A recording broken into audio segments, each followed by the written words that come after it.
오늘 이 본문은 사도행전 앞부분에 있는 말씀부터 함께 나눌 말씀의 본문입니다.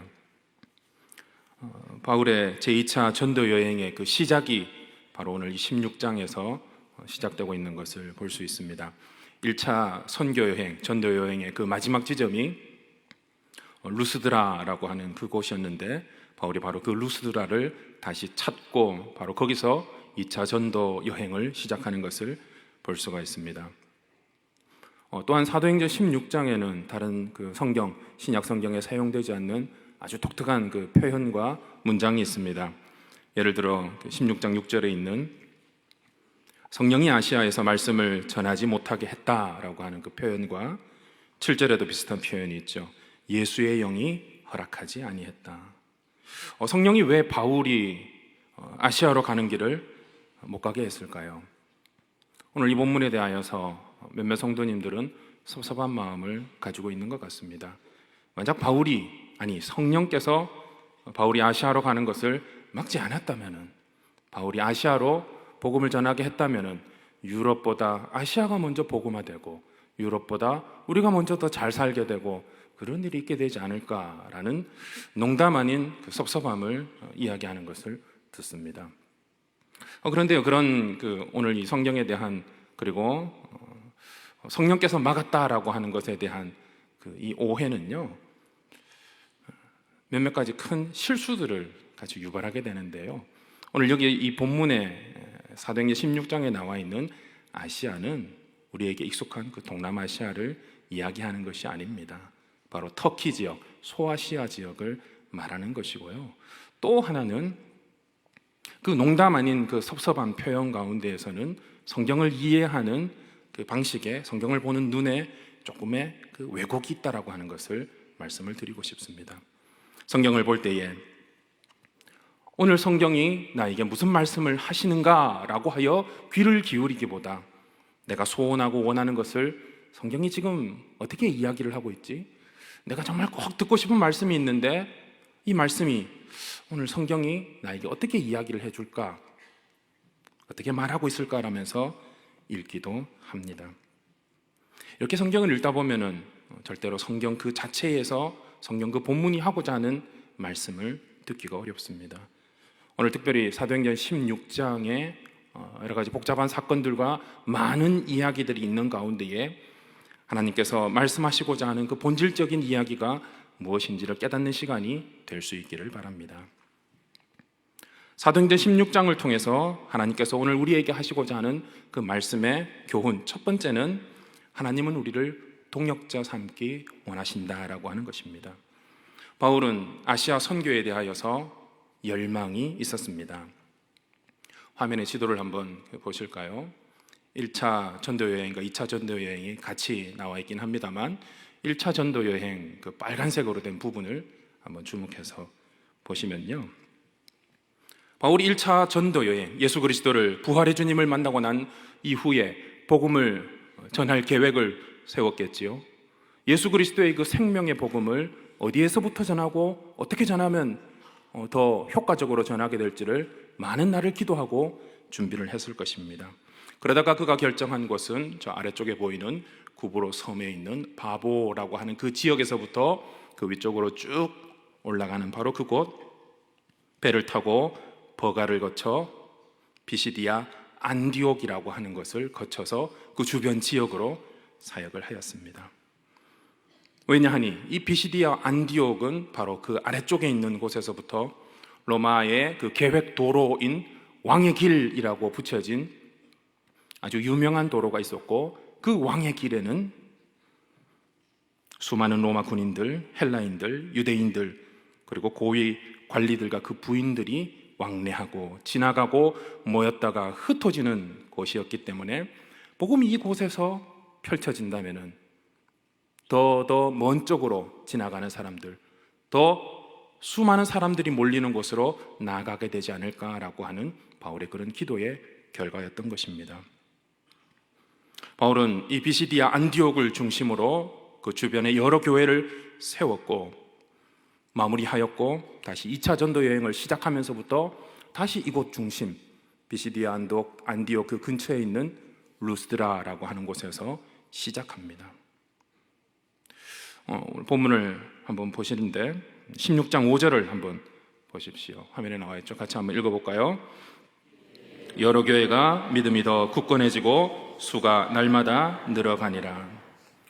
1차 전도 여행, 선교 여행의 열매이자 다시 2차 전도 여행을 시작할 분명할 이유가 되는 말씀이 사실은 바로 오늘 이 16장 5절에 그대로 나와 있어요. 아시아에 있는 여러 지역에 복음을 전하였더니 그곳에 교회가 세워질 뿐만 아니라 굳건해지고 그 수가 더 많아지더라고 하는 것을 눈으로 보았습니다. 바울의 열정이었고 선교의 열매였습니다. 더 하지 못할 이유가 없습니다. 그런데 오늘 이 본문 가운데에 성령께서 아시아로 가는 그 사역을 막으셨습니다. 6절과 7절 우리 화면 보면서 같이 한번 읽겠습니다. 시작. 아시아에서 말씀을 전하지 못하게 하시거늘 그들이 부르기아와 갈라디아 땅으로 다녀가 무시아 앞에 이르러 비두니아로 가고자 애쓰되 예수의 영이 허락하지 아니하시는지라. 성령께서 그 가는 길을 막았습니다. 성령께서 가는 그 사도 바울의 그 길을 막았지만 정확히 어디로 가야 될지에 대하여서는 자세하게 아직 일러주지 않았습니다. 6절과 7절을 그 화면에 다시 한번 띄워봐 주시지요. 그리고 두 번째 지도도 같이 한번 띄워놔 주시지요. 네, 두 번째 지도, 2차 전도 여행 지도 한번 띄워놔 주세요. 성령이 아시아에서 말씀을 전하게 하지 못하게 하시거늘 그리하여서 이 바울 일행이 간 여행의 경로를 발걸음의 경로를 한번 보십시오. 바로 위쪽에 있는 부르기아 지역으로 갑니다. 갈라디아 땅으로 갑니다. 왠지 여기까지는 잘 가는 것 같습니다. 그런데 이제 우리는 알고 있는 마게도니아 지역에 가까운 무시아 항구가 있는 드로아 항구가 있는 무시아 쪽으로 가는 것 같더니 어디로 갑니까? 비두니아라고 하는 완전히 그 내륙 쪽으로 들어가게 됩니다. 그때 성령이 다시 나타나서 말씀합니다. 예수의 영이 허락하지 아니하시는지라. 바울이 동쪽 아시아 내륙으로 가고자 할 때에 예수의 영이 허락하지 않았습니다. 아시아에서 귀한 복음의 열매가 있을 때에 성령께서 그 일을 더 이상 하지 못하도록 막았습니다. 그 이유가 무엇일까요? 하나님은 우리를 동역자 삼으신다라고 하는 오늘 이 말씀을 기억하시기를 바랍니다. 하나님 당신의 비전과 사역을 홀로 이 땅에 펼치시며 혼자 일하시며 혼자 이루기를 원치 않으십니다. 하나님의 비전을 성취하실 때는 반드시 사람 통하여 사용하시고 부르시고 그 계획하심에 함께 이루게 하시는 분이심을 우리는 너무나 잘 알고 있습니다. 하나님은 오늘 이 땅 가운데에 함께 우리 인간 사이에 사람의 이 삶 가운데에 들어오시되 인격적으로 들어오셔서 사람 통하여 말씀하시고 사람과 나누시고 때로는 성령을 통하여 맡기도 하시고 거절하게도 하신다라고 하는 이 사실이 하나님은 사람과 함께 동역자로 세우시고 일하기를 원하신다라고 하는 이 사실에 은혜가 있기를 바랍니다. 하나님은 인격적이시기 때문에 모든 것을 하나님 당신의 주관대로 계획한 대로 사람이 이루지 못하면 처벌하고 내어치고 하시는 분이 아니십니다. 인격적인 하나님께서는 이제 겨우 사도 바울이 예루살렘을 벗어나 소아시아 터키 지역 정도의 세계관, 전도관, 선교관 그 정도의 눈을 떠진 상태에 사도 바울을 불러서 온 세상을 향한 계획하심이 있으셨지만 사도 바울로는 아직 연약한 것이 많이 있었습니다. 사도 바울에게는 아직 부족한 것이 있으셨습니다. 그래서 그의 가는 길을 막기도 하시고 예수의 영이 나타나서 허락지 않은 일들이 있었다라고 하는 사실입니다. 그렇게 하나님께서는 우리를 설득하십니다. 마태복음 16장 18절 19절 한번 읽어볼까요? 시작. 또 내가 네게 이르노니 너는 베드로라. 내가 이 반석 위에 내 교회를 세우리니 음부의 권세가 이기지 못하리라. 내가 천국 열쇠를 네게 주리니 내가 땅에서 무엇이든지 매면 하늘에서도 매일 것이요 네가 땅에서 무엇이든지 풀면 하늘에서도 풀리리라. 마찬가지로 예수님께서는 온 세상을 변화시키는데 바로 그 일에 허물 많은 베드로를 부르시고 사용하셨습니다. 베드로에게 천국 열쇠를 맡기시며 네가 무엇이든지 땅에서 매면, 땅에서 먼저 매면 하늘에서도 매일 것이다 라고 말씀하시고 베드로에게 주셨던 동일한 권세와 능력을 우리에게 주시고 맡기셨습니다. 우리가 이 땅 가운데에 매면, 기도하면, 하나님의 은혜를 체험하면 하늘에서도 매일 것이고 땅에서도 풀면 하늘에서도 풀릴 것이라고 말씀하셨습니다. 하나님의 약속은, 신실하신 하나님의 약속은 변함이 없으십니다. 온 세상 끝날까지 우리와 함께 하시겠다고 말씀하시고 약속하신 그 하나님께서는 오늘도 우리의 손을 붙잡으시며 말씀하시며 세상 끝날까지, 나는 끝날까지 너희와 함께 갈 것이야, 너를 동역자로 삼으며 너와 동행하기를 원하며 끝까지 나는 갈 거야. 때로는 거절하며 때로는 맞기도 하겠지만 나는 끝까지 너희와 함께 할 거야 라고 하는 약속의 말씀을 믿으시는, 순종하시는 여러분 되시기를 바랍니다. 오늘 사도행전 16장을 통해서 말씀하시는 그 두 번째의 교훈의 말씀은 하나님께서는 그의 뜻을 어떻게 이루시는가 라고 하는 질문입니다. 성령께서 막으시고 사역의 방향을 바꾼 후에 많은 여러 가지 일들이 일어났습니다. 목적지인 마게도냐라고 하는 땅, 마게도냐라고 하는 그 대륙으로 건너가기 직전에 마침내 드로아 항구에 도착하게 되고, 항구에 도착한 그날 밤 환상 중에 마게도냐 사람이 나타나서 건너와서 우리를 도와주십시오 라고 하는 환상을 보게 됩니다. 드디어 배를 타고 가게 되는데 여러 날 수일에 걸쳐서 가야 될 그 거리를, 그 땅을 이틀 만에 급박하게 도착을 합니다.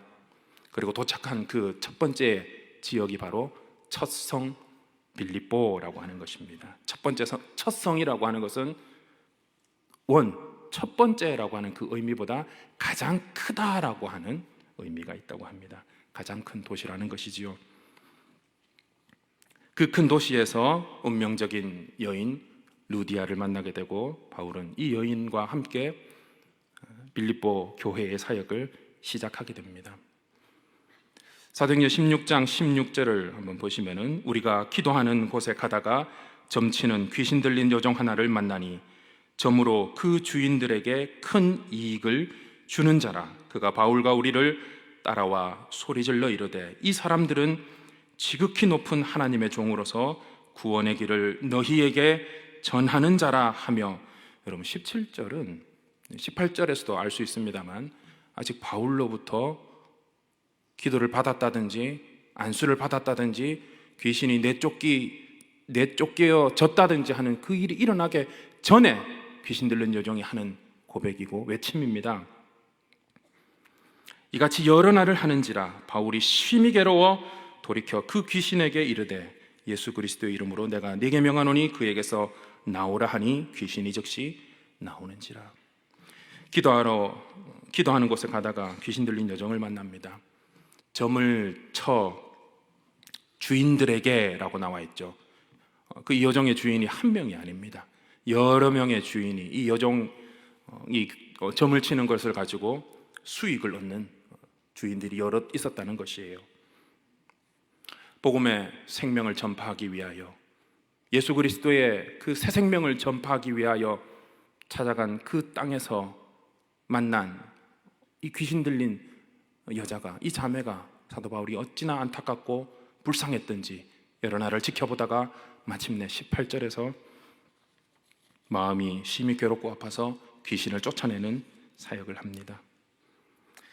여러분 22절 한번 보세요. 상관들이 옷을 찢어 벗기고 매로 치라 하여 많이 친 후에 옥에 가두고 간수에게 명하여 든든히 지키라 하니, 그가 이러한 명령을 받아 그들을 깊은 옥에 가두고 그 발을 착고에 든든히 채웠더니, 이미 이 빌립보 도시가, 이 성이 난리가 났습니다. 이 여종의 주인들은 수익이 없어진 것을 통하여서 바울을 고소하는 지경에 이르렀고, 이 유대인들, 바울을 비롯한 이런 유대인들에게 반감을 가지고 있었던 고위 관리들, 여러 관리들은 그대로 보고 있을 수가 없습니다. 사실 이 빌립보는 야만의 도시, 아니죠, 야만의 땅이었습니다. 사람들이 야만적이었고 포악하여서 버려진 땅이었는데, 로마가 이 땅을 지배하고 난 다음에 퇴역 군인들과 여러 사람들을 집과 땅을 주며 그것에 보내어 살게 하였고, 로마만큼 만들어라, 로마와 같이 만들어라 라고 하는 명을 받아 일명 리틀 로마라는 별명이 붙을 정도로 나중에는 아름답게 크게 되어진 번성한 도시가 되었습니다. 그런데 독특한 것은 앞서 말씀드린 것처럼 이 빌립보는 퇴역한 군인들이 그 지역을 다스리고 그 땅을 경작하며 많은 곳에 정착한 곳이다 보니 사회의 질서와 안녕과 유지와 기강이 아주 엄격할 수밖에 없겠죠. 바로 그 엄격한 질서 위에 놓여있는 그 도시 위에 이 소동과 난리가 난 것입니다. 결국 붙잡힌 바울의 죄목은 20절에 있는 것처럼 성을 심히 요동케 했다라고 하는 것이었습니다. 여종의 주인들은 수익이 끊어질 위협 때문에 고소를 하였고, 바울과 실라를 붙잡아 매우 많이 때리고 옷을 벗기우기도 하며 결국에는 1급 죄수들만 들어간다라고 하는 지하 감옥에 갇히는 상태가 됩니다. 엄청나게 많이 맞은 것 같습니다. 엄청나게 많이 맞으면은요, 맞아서 아픈 것도 있지만 정신이 무너지게 됩니다. 모욕을 받고 모독을 받기 때문에 정서적으로, 인격적으로 무너지는 상태가 되는 것이에요. 이건 어느 누구도 피할 수가 없습니다. 스스로의 힘으로는 도저히 옥에서 벗어날 수가 없습니다. 더군다나 발에는 양쪽 발목을 끝까지 벌려야만, 다시 말해서 사지가 찢겨져 나갈 정도 될 때까지 착고를 차고 앉아있는 그 상태에 이르게 되었습니다. 바울과 실라는 컴컴하고 축축하고 어쩌면 햇빛 한 줌 들지 않는 1급 살인 죄수들이나 들어가는 지하 감옥에 양쪽의 다리가 벌려져서 묶인 채에 가장 흉악한 범죄자의 취급을 받으며 지금 있게 됩니다. 바울과 실라, 이 두 사람에게 여러분 무슨 희망이 있어 보입니까? 이렇게 큰 깊은 절망과 고난으로 이끄시는 하나님의 뜻은 무엇일 것 같습니까? 고난과 절망과 이 깊은 지하 감옥에 갇히게 하려고 예수의 영이 잘 되는 아시아의 사역을 막았던 것일까? 그런 고민을 하지 않았겠습니까? 당장 눈에 보이는, 아니 더 많은 열매를 기대할 수 있는 사역을 막게 하시고 새로 간 그 지역에서의 결과가 발에 착고를 차고 지하 깊은 감옥에서 숨조차 제대로 쉴 수 없는 축축한 이곳의 이 모습 가운데에 그 고난이 어떤 희망과 소망을 줄 것 같습니까? 그런데요, 하나님은 그렇게 고난을 통해서 설득하십니다. 고난이어야지만 설득되기 때문에, 고난이어야지만 깨달을 수가 있기 때문에, 고난이 있어야지만 하나님의 비밀하심과 예수 그리스도의 다스리심과 하나님의 그 놀라운 신비로운 경륜을 깨달을 수 있기 때문에 하나님은 그렇게 설득하시며 이루어 가시는 줄 믿으시기를 바랍니다. 하나님은 고난을 통해 이기는 것, 사람을 이기는 것을 목적으로 삼지 않으십니다. 야곱을 통해 한밤중에 찾아와 씨름을 하시며 씨름을 거실 때에도 야곱의 입장에서 이게 갑자기 무슨 벼락 같은 고난인가, 내가 이 사람과는 도저히 싸워서 질 수 없다라고 한판 씨름을 밤새도록 벌려 이겼다라는 승리감을 얻었지만, 하나님은 저 주시고 양보해 주심으로 야곱을 통하여서 하나님의 경륜을 깨닫게 해 주셨습니다. 하나님은 그렇게 고난을 통하여서 하나님의 경륜, 이 세상을 다스리시는 주인 되심을 선포하는 분이심을 여러분 믿으시기를 바랍니다. 이 빌립보 지역에서의 이 고난의 경험을 나중에 바울이 빌립보서에서 이렇게 기록합니다. 빌립보서 1장 13절 14절 같이 한번 읽을까요? 시작. 이러므로 나의 매임이 그리스도 안에서 모든 시위대 안과 그 밖에 모든 사람에게 나타났으니 형제 중 다수가 나의 매임으로 말미암아 주 안에서 신뢰함으로 겁없이 하나님의 말씀을 더욱 담대히 전하게 되었느니라. 아멘. 자신의 고난을 통하여서 예수님이 알려지게 되었다라는 거예요. 예수님이 나타나게 되더라는 거예요. 고난이 끝인 줄 알고 더 이상의 고난은 그냥 그 고난 자체로 끝인 줄 알았는데, 어느 틈엔가 주변을 보았더니 그 고난을 통하여 사람들이 예수님을 알아가는 거예요. 예수님이 나타나는 거예요. 그 나의 고난을 통하여 주변 가운데에 예수님 되심과 예수님의 주인 되심이 나타나게 되자 힘을 얻는 것은 바로 나입니다. 나의 매임으로 인하여 주 안에서 신뢰함으로 겁없이 하나님을 더욱 담대히 전하는 자가 되었다라는 그 고백이 바로 하나님께서 사도 바울에게 허락하신 고난을 통하여 이루어 가시고자 한 그 사실이었습니다. 하나님은 그 뜻을 어떻게 이루어 가십니까? 고난을 통하여 알게 하십니다. 간섭함을 통하여서 온 세상을 향하신 하나님, 당신의 뜻을 펼쳐 보이시는 줄 믿으시기 바랍니다. 마지막으로 세 번째, 오늘 사도행전 16장을 통해서 우리에게 말씀하시고자 하는 그 세 번째는요, 하나님은 오늘 우리가 하나님을 깨닫는 자 되기를 원하신다라고 하는 것입니다. 지하 감옥 속에서의 깊은 절망과 말할 수 없는 그 연약함이 가득 차 있던 이 바울과 실라에게 바로 이런 상황에 직면하게 됩니다. 우리가 잘 아는 구절이죠. 25절 같이 한번 읽을까요? 시작. 한밤중에 바울과 실라가 기도하고 하나님을 찬송하며 죄수들이 듣더라. 너무 좋은 구절인데요, 우리 같이 한 번만 더 읽어볼까요? 시작. 한밤중에 바울과 신라가 기도하고 하나님을 찬송하며 죄수들이 듣더라. 오늘 본문을 이렇게 이해할 수도 있습니다. 아, 역시 바울이구나, 사도 바울 선생님이구나, 이 고난을 기도하고 찬송함으로 역시 이겨내시는구나, 다르구나, 대단하구나. 그런데 저는 오늘 이 기도하고 찬송하는 이 사이에 다른 의미를 한번 불어넣어 보고자 합니다. 여러분, 우리가 기도는 어느 때 하나요? 기분이 좋을 때, 감사가 넘칠 때 1시간, 2시간 넘치게 기도할 수 있습니까? 어렵습니다. 가족 중에 누가 심하게 다치기라도 하여서 병원 선생님이 오늘 밤이 고비입니다 라는 말을 들으면요, 기도를 안 하고는 안 되잖아요. 기도는 절망적일 때 하게 됩니다. 찬송은 언제 하게 되나요? 깊은 절망이 가득 차 시름이 넘칠 때에 찬송하며 하나님 앞에 나아가기가 쉽습니까?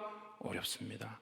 찬송은 감사와 기쁨이 넘치는 고백이 있을 때 하게 됩니다. 슬플 때, 절망적일 때 기도하고 기쁘며 소망 중일 때 찬송하게 되는데, 바울은 어떻게 이 한 공간 안에 바로 뒤이어서 기도하며 찬송할 수가 있었을까요? 그 사이에 간격이 있었다고 생각합니다. 그 사이에 심정의 변화가 서서히, 어쩌면 급박하게 사도 바울의 마음을 휘어잡았다고 봅니다. 유진 피터슨 목사님은 바로 오늘 이 바울의 기도하고 찬송하는 의미를 사무엘상과 연결시킵니다. 사무엘상 1장 10절 11절 한번 읽어볼까요? 시작. 한나가 마음이 괴로워서 여호와께 기도하고 통곡하며 서원하여 이르되 만군의 여호와여, 만일 주의 여종의 고통을 돌보시고 나를 기억하사 주의 여종을 잊지 아니하시고 주의 여종에게 아들을 주시면 내가 그의 평생에 그를 여호와께 드리고 삭도를 그의 머리에 대지 아니하겠나이다. 한나는 처음에 아이가 없는 지극히 개인적인 그러나 매우 절박한 문제로 하나님 앞에 나아갔습니다. 통곡했다고 기록하고 있어요. 히브리 여인들에게 아이가 없다라고 하는 것은 단순한 문제가 아니라 하나님이 내게 얼굴을 돌리셨다, 하나님이 오늘 우리 집안에서 얼굴을 가리우셨다 라고 하는 그 정도의 의미라고 해요. 인생의 근본이 흔들리는 문제죠. 절박하지 아니할 수가 없습니다. 기도 안 할 수가 없습니다. 하나님 앞에 간절히 통곡하며 살려달라고, 아이를 주시면 이라고 하면서 하나님 앞에 눈물로 기도합니다. 그러다가 한나가 하나님과 마음이 통해버렸습니다. 하나님의 마음을 알았습니다. 하나님의 마음을 깨닫는 순간이 이르게 됩니다. 사무엘상 2장 1절을 또 한번 읽겠습니다. 한나가 기도하여 이르되 내 마음이 여호와로 말미암아 즐거워하며 내 뿔이 여호와로 말미암아 높아졌으며 내 입이 내 원수들을 향하여 크게 열렸으니 이는 내가 주의 구원으로 말미암아 기뻐함이니이다. 지극히 개인적인 문제, 그러나 절박한 문제로 하나님 앞에 나아갔지만 기도하는 가운데에 하나님께서 그 어둡고 어두운 세상 가운데에 나의 심정을 전할 자가 누구이겠는가라고 하는 하나님의 마음을 깨닫게 되고, 주여 주께서 허락하시면 내 아이를 하나님에게 드리겠나이다 라고 하는 고백과 함께 하나님의 마음을 깨달은 한나는 찬송이 터져 나옵니다. 기쁨이 샘솟습니다.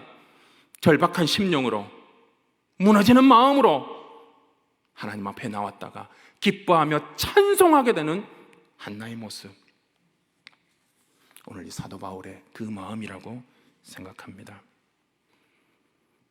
아시아 쪽에서의 사역이 절대로 실패한 것이 아니었어요. 수많은 절망과 돌의 맞음과 또 한밤중에 도망을 가야 되는 일들과 얼마나 어렵고 열매 없는 사역들이 또 얼마나 많았습니까? 그럼에도 불구하고 루스드라 지역은 돌에 맞기는 하였지만 아시아 쪽 전반적으로 교회가 든든히 세워져 가는 놀라운 열매입니다. 그런데 그 사역을 하지 못하도록 막으시는 결과가 이것입니까? 이런 질문들을 하지 않았겠어요? 순종의 끝이 지하 감옥입니까? 이런 또 물음표를 하나님 앞에 내어놓지 않았겠어요? 성령께서 나타내셔서 마게도냐라고 가라고 하시는 그 말씀 순종했습니다. 비단길, 꽃길은 아니지만 매맞고 지하 감옥에 들어가는 것, 정말 이것이 맞는 것입니까? 이런 끝없는 기도하는 그 사이에 드린 질문 뒤로 또 다른 일들이 벌어지고 있었어요. 한밤중에 바울과 실라가 기도하고 하나님을 찬송하매 죄수들이 듣더라. 죄수들이 듣고 있더라는 거예요. 바울의 기도와 바울의 찬송을 듣는 사람들이 있었어요. 지하 컴컴한 감옥에 처음 들어왔을 때는 바울과 실라, 같은 방에 있는 바울과 실라, 앞사람 외에는 누가 있는지 어떻게 합니까? 그런데 건너편에 부스럭거리는 소리가 들려요. 내가 하는 그 기도에 왠지 모르지만 귀를 기우는 느낌이 있습니다. 찬송할 때에 누군가 같이 따라 부르는 것 같은 느낌적인 느낌을 받습니다. 오늘 여기에 사용한 듣더라, 죄수들이 듣더라 라고 하는 것은 신약 성경에서 단 한 번 사용한 단어라고 해요. 귀를 쫑긋 세우고 마음에 온 신경을 더하여서 그쪽으로 향할 때에 이 듣더라 라는 이 단어를 쓴대요. 바울의 마음이 어떨까요? 나는 절망이고 나는 무너지는 마음으로 와서 그 마음에 수많은 질문들을 하나님 앞에 드리고 있는 데에 누군가 내 기도 소리를 듣는 거예요. 하나님 살려주옵소서. 주님은 나의 요새인 줄 믿습니다. 도와주옵소서. 기도가 찬송이 되고 찬송이 기도가 되는 그 상황들을 듣는 이가 있었어요. 죄수들이에요. 어쩌면 빛 한 줌 들지 않는 그 어두운 지하 감옥 가운데에 하나님을 향한, 아니 하나님이라고 부르짖는 그 단어와 하나님의 말씀을 듣는 이가 있었다라는 그 마음이 사도 바울의 마음속에서 하나님의 마음을 서서히 깨닫게 되는 또 다른 시작점이 되지 않았을까요? 듣는 사람이 있구나. 내가 기도하고 내가 찬송하고 내가 통곡할 수 있지만 나는 하나님 앞에 절망적이지만 기도할 수 있는데 저 사람들은 도대체 어떻게 해야 되나? 저 무지한 사람들은 절망적일 때 누구를 부르짖고 찾아야 되는가? 저들에게도 복음이 필요하는구나. 이 지하 감옥에도 하나님의 말씀이 필요하구나. 그 마음이 깨달아지는 순간이 아니었을까요? 그 상황이 충분히 깨달아질 쯤, 사도 바울이 하나님의 심정을 깨닫게 되는 그쯤 어떻게 되죠? 감옥이 터져버려요. 감옥 문이 와르르 무너져 내려요. 다른 죄수들은 다 도망가는 것 같은데 도망가는 것이 목적이 아닌 바울과 실라는 그 자리에 있습니다. 간수가 찾아와 도망가지 않은 바울 일행을 보고 깜짝 놀랍니다. 간수는 자다가 일어나 옥문이 열린 것을 보고 깜짝 놀라 바울을 찾아와서 그 눈앞에 펼쳐진 그 상황을 도저히 어떻게 할 수가 없어 자결하려고 합니다. 죽으려고 해요. 도무지 벗어날 수 없는 그 괴로움 가운데에서라도 하나님을 향해 기도하고 찬송하고 찬미했던 그 바울과 자신 앞에 놓여진 이 상황에 그 무게를 견딜 수 없어서 자신의 생명을 내려놓으려고 하는 이 모습이 얼마나 대조적입니까? 예수 그리스도의 복음은 지하 어두운 깊은 감옥 속에 이름 모를 다른 죄수들 뿐만 아니라 이 간수에게도 필요했던 거예요. 자신의 삶의 무게를 어떻게 할 수 없는 이 간수에게 복음이 필요했던 거예요. 간수가 묻습니다. 선생들이여, 바울과 실라를 말하죠. 선생들이여, 헬라어로 큐리오스, 주님이라는 거예요. 내가 어떻게 해야 구원을 얻습니까? 해결 방법을 말하는 것이 아니에요. 살 수 있는 도움을 구하는 표현이 아니에요. 어떻게 해야 내가 구원을 받을 수 있습니까? 간수가 어떻게 갑자기 이렇게 구원이라는 표현을 쓰죠? 간수의 이 심정 가운데에는 며칠 전 그 마을을 떠들썩하게 했던 귀신 들린 여종의 외침이 마음속에 생각났을 수도 있습니다. 바울과 실라를 일러 구원의 길을 전하는 자들이다 라고 하는 그 허황된 외침이 절대로 허황된 외침으로 들리지 않는 거예요. 이제는 고소당한 그 법정 앞에서 많은 관료들이 로마 사람인 우리도 받지 못하고 행하지도 못할 풍속을 전하는 자들이라고 하였지만 받지도 못하고 행하지도 못할 풍속이 아니에요. 지금 살 수 있는 길은 지금 눈앞에 있는 이 사람들밖에 없어요. 지금 이 삶의 무거운 짐을 해결해 줄 수 있는, 덜어줄 수 있는 사람은, 진정한 평안의 길을 줄 수 있는 사람은 바울밖에 없었던 거예요. 바울이 전합니다. 주 예수를 믿으라. 그리하면 너와 내 집이 구원을 얻으리라. 간수만 구원받는 것이 아니라 바울도 깨어났습니다. 바울의 꿈은 어쩌면 무너졌지만 하나님의 꿈이 살아나는 순간이에요. 내 꿈보다 더 큰 위대한 하나님의 꿈은 더욱 선명하게 되어지는 순간입니다. 칠흑 같은 지하 감옥에서 하나님은 바울로 하여금 이 상황을 목도하게 하십니다. 그리고 이 모든 상황을 경청하게 만드는 죄수들을 불러일으킵니다. 어둠의 세력에 놓인 자들에게 구원의 빛을 전해줄 자, 그것이 바로 네가 되어야 됨을, 사도 바울 너 자신이 되어야 됨을 이 깊은 어두움에 갇혀져 있었던 사도 바울에게 마음속에서 하나님의 마음으로 가득 채우게 되는 바로 그 순간입니다. 나의 매임과 고난보다 하나님의 계획하심이 더 큽니다. 결국 하나님의 복음의 문은 열리게 될 것이고 그리스도는 전파되게 될 것이며 생명의 빛은 마게도냐를 넘어 온 세상 가운데에 전파되게 될 것입니다. 전하는 곳곳마다 생명과 자유가 넘쳐나게 될 것입니다.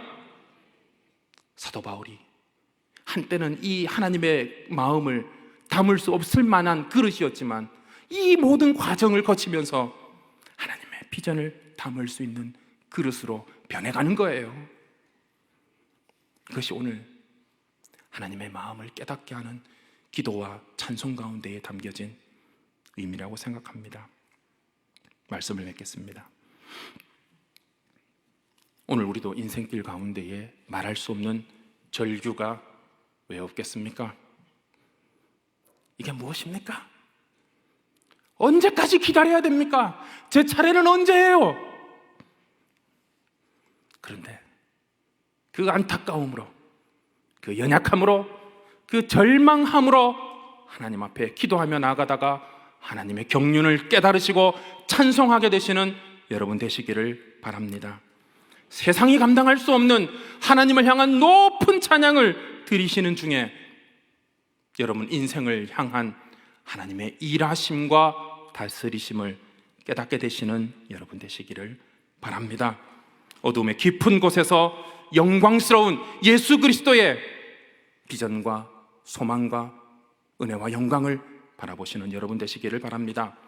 끝이 보이지 않는 터널과 같은 오늘 우리의 삶이라고 할지라도 오늘 우리가 기도할 때에 다윗이 고백했던 것처럼 그럼에도 불구하고 나는 하나님의 푸른 감람나무입니다라고 하는 그 고백이 여러분을 통하여 2020년 올 한 해 고백되어지시고 찬송하게 되시고 기도하게 되시고 응답받으시는 여러분 되시기를 예수님의 이름으로 축복합니다. 기도하겠습니다. 살아계신 하나님 아버지, 오늘 우리에게 사도행전 16장 말씀을 통해 하나님의 뜻을 가르쳐 주시니 감사를 드립니다. 우리 자신의 연약함과 때때로 찾아오는 그 절망감으로 하나님을 모른다, 하나님을 알지 못한다 고백했던 우리의 입술을 회개합니다. 우리와 동행하기를 원하시고 우리의 삶을 간섭해서라도 하나님께서 함께 하시기를 원하는 크고도 높은 뜻을 알게 하옵소서. 고난이 끝이 아니라 내 비전을 포기하고 내려놓아야 되는 것이 아니라 하나님의 더 크고 원대한 계획 아래 나를 세우시고 그릇 만드시고 계획하심을 발견하는 내가 될 수 있도록 인도하여 주옵소서. 찬송함으로 하나님의 은혜를 얻게 하옵소서. 기도함으로 하나님 앞에 나아가는 자가 될 수 있도록 인도하여 주시옵소서. 감사를 드리며 모든 말씀 예수님의 이름으로 기도드리옵나이다. 아멘.